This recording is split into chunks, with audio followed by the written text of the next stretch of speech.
Back again today. Just wanted to go ahead and do just a regular old liquid soaping demonstration. Nothing special. We need body wash, and so I'm gonna go ahead and try out this recipe I put together many months back and see how I like it. I'm going to be doing my typical glycerin method. As you can see, I've got everything, kind of centered right here because I need the stove. The crock's over here. But anywho, I'm going to be doing a dual lye glycerin method. That means I'm using both sodium and potassium hydroxide at 70 and 30%, 70% potassium and 30% sodium. I will also be utilizing the potassium carbonate to facilitate an extra body and a whole bunch of other things. Also helps with the stirrability. Not that glycerin method needs that anyhow. Also be trying to attempt somewhat of a no paste method, meaning once everything is emulsified in my crock, I'm just going to go ahead and pour in a portion of my dilution water. I already have 4 ounces of water measured out, and I might not use the entire 4 ounces. I'm just going to do 2 for now since this is a very small batch. And glycerin method tends to not need a lot of water to begin with. So, let's see. Okay. Just so I don't overuse it later. Got that over there in the back corner. Just to show you, this is the potassium carbonate right here. I actually went through a very long process to make this myself using potassium bicarbonate. Google searching a lot of old documents on, breaking down the carbonate molecules and all this other stuff. But anyways, it all works out just fine, does exactly what it needs to do. This recipe is, like I said, very basic. It's castor olive oil pomace, coconut oil, and a little bit of Shea. I also want to see if, with the 5% shea butter, if my soap will remain completely clear through this whole process. Shea butter tends to cloud. Not terribly, but it gives it an interesting murkiness that shea butter can cause due to some degree of unsaponifiables that are in raw shea butter. So, my using 5%, it shouldn't be a problem, but you never know. So I'm going to go ahead and give it a shot. My glycerin's already heated up here. I have my bottle of glycerin on the side in case I need more. I'm going to go ahead, carefully add my hydroxides, and get it going.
Alright, that's it. That's literally it. Gonna let this cook for about 2 hours. Come back and check on it. Alright. Take care. See you in a little bit.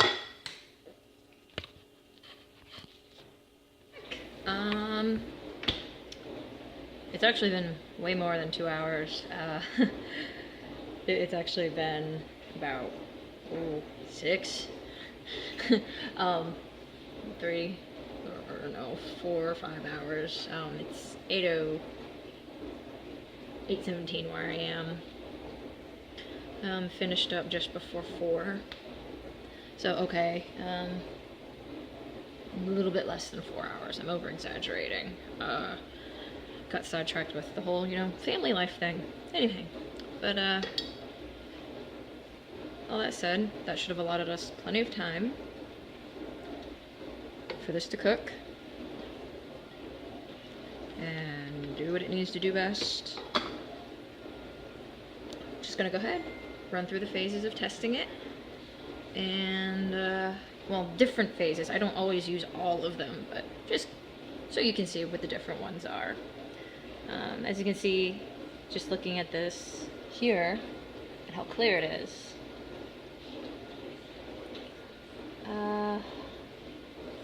That's definitely, the start there, but hot soap is very, I should say, tricky as far as clarity is concerned, because the heat can actually raise the cloud point and make everything look clear and perfect, and then when it cools down, it'll it'll cloud up if, there is an issue with it. So what I'm going to do is a clarity test, and what I need to do, I should have done this already, was measure out what I need for my clarity test, because I'm also doing a couple of pH tests. So, give me just a moment.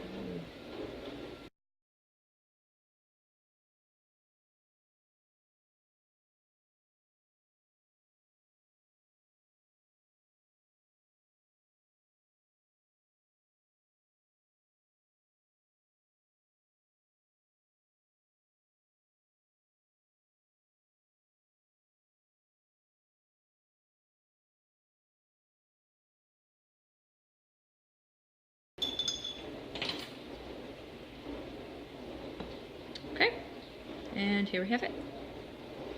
You can see all the way through.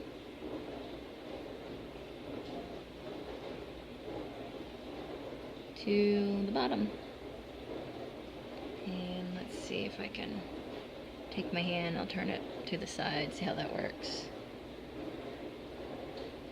No milkiness, no murkiness, none of that craziness. So I've got that. Pass the clarity test. That's the most important part. Now we're going to do 2 pH tests, just so you can see what to look for. Now, I just wanted to note, because we use the potassium carbonate, potassium carbonate has the potential to elevate the pH of your soap. I don't want to say exponentially, but rather than having a pH below a 10, it can bring it up to 10 or just a little bit above 10. We'll see how it behaves in this batch.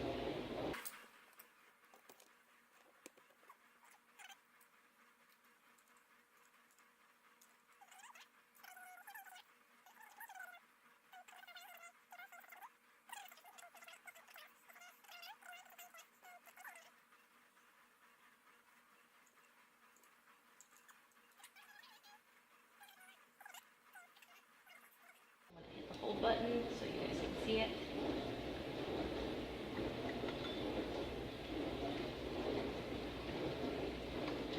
Turn it off. And there we go.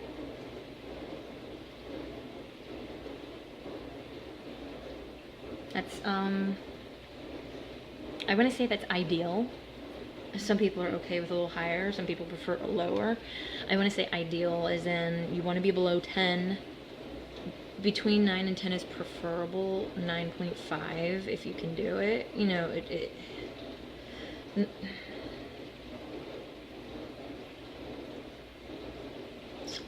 below a 10. Just let's leave it at that, below 10. If you get below 9.5, that's great, like I've got here.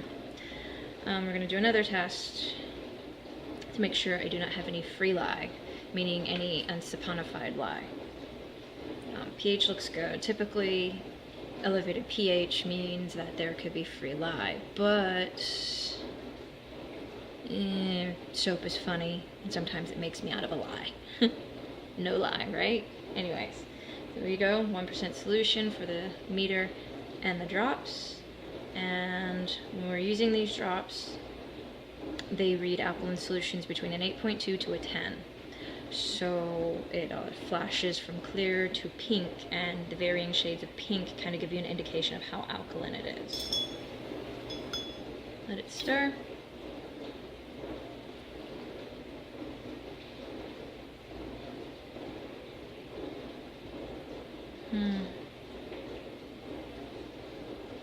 Aside from the shadowing I'm getting from my crock, it's making it look darker. It's a very, very light pink. Not as light as I'd like it, which means I could potentially make the pH go lower. This is essentially indicative to its 9.5. Most people who do get this coloring and they do test pH with a meter or really good strips, they do also say that they get around a 9, 9.5 in between those. So this is about the coloring you want to get when you're testing in pH for your soap using the drops. Last thing I'm going to do is a viscosity test.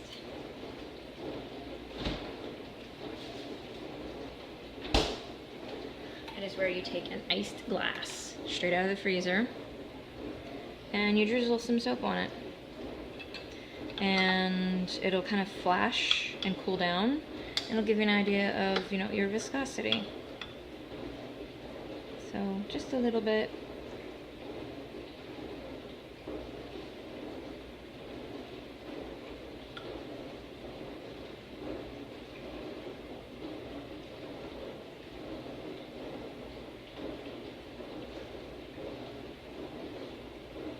And it's still got some run to it.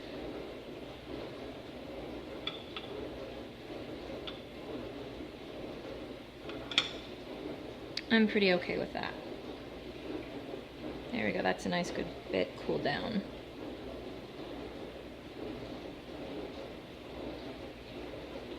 I wonder, can you see that?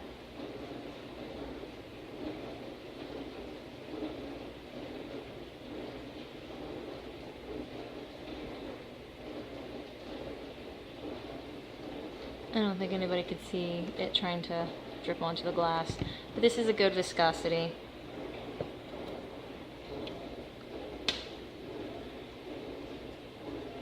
I'm pretty okay with that. So, that said, this is particularly done. I may tinker around with the pH some more, just to lower it a little bit more for my liking. Other than that, this is done. For, the average soaper who doesn't want to tinker too much, who just wants to, cook it, be done with it, this is it. This is done. The process is really that quick and that easy. And for the heck of it, I'll go ahead and post the recipe at the end of this video. That way you guys can try it out too and then see how you like it. Alright? If there's any questions, comments, throw it at the bottom of the video, or you can visit my blog at, shoot, I think it's attached to my YouTube video. I can't remember the address right now. I think it's blogspot.com/whitetiger0603. If that doesn't work, hell, it's going to be in the description as well. Take care, guys. Has it been? Alright, folks. I figured I'd go ahead and let you guys take a peek at what the finished batch looks like. It has had time to rest overnight and cool down and do all that wonderful stuff. And so I figured, what the hell? Let's see what changes have happened overnight. You use the plastic wrap to keep water in from evaporating. Just, to note that. Alright. I'm gonna see what its viscosity is like. Wow. Okay, I didn't expect it to be like that. That's cool.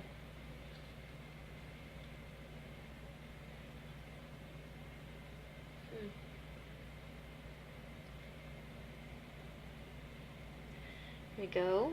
I don't know if you can see it, but there's your viscosity.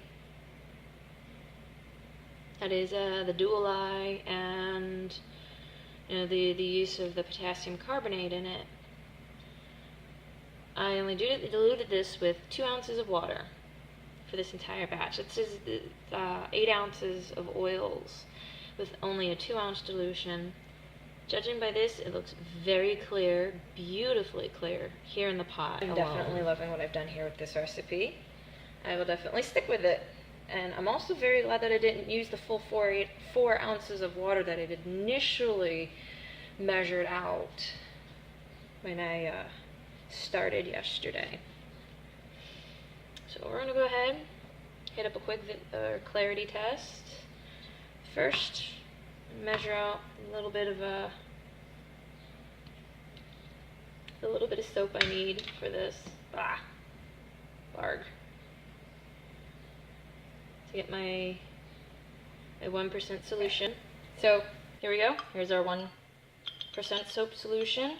Things nice and mixed in, and clarity test passes. Even with the 1 ounce super fat or lye discount, depending on who you talk to. We're going to go ahead and pull out the pH meter, see if there's any changes, an increase, a decrease. Since the soap was freshly made, it could very well change since it's had the time to settle and chill out overnight. So we're going to go ahead, take a look at that.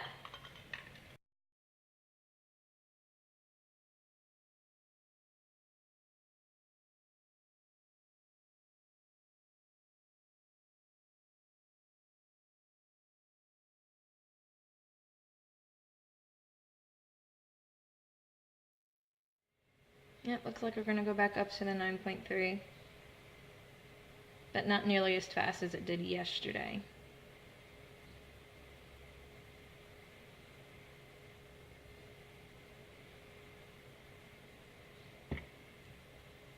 So essentially yesterday's pH was accurate, as far as this is concerned.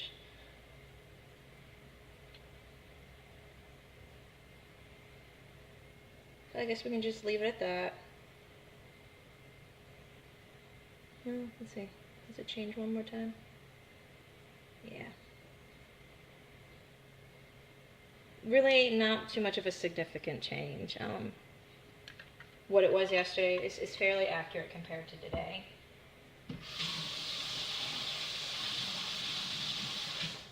There. And that's what it is right now. So nothing to worry about there, as I expected. Let's see, I know I put the cap to this somewhere. I'll find it soon.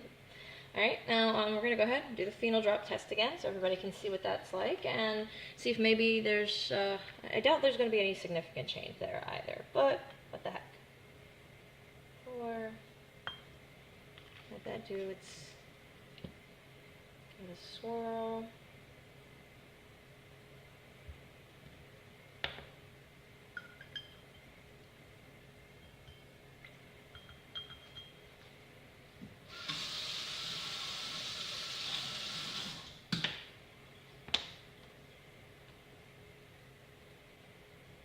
This is actually definitely different from yesterday. Let's see, can you see it where you are? Not very well. So I'm going to go ahead, move the camera, let you see a little closer. Here we go. That's the coloring of it against a white background, although my counter is black, so it might kind of shade it a little. Let's see. Always lift that up like that. And there we go. Against the white background. That is fairly clear. I mean, that is perfectly clear. It's a very, very light pink coloring, very faded, a baby pink, even. Go at different angles, different lighting. There you go. And back here. That's the ideal coloring you want to go for when you're dealing with the fact that this does read alkaline solutions, 8.2 to 10. So being that the 9.3 is round about midway between the 8.2 to 10, this coloring is fairly accurate and indicative of being right where it needs to be. So, excuse me, beautiful. That's about it. This is the dual lye glycerin method recipe using castor olive pomace, coconut oil, and a little bit of Shea. This utilized the potassium carbonate, and I'm very pleased with especially only a 2-ounce dilution. Again, I'll post the recipe, and I hope you guys enjoy making this and enjoyed watching me making it. Y'all take care. Bye.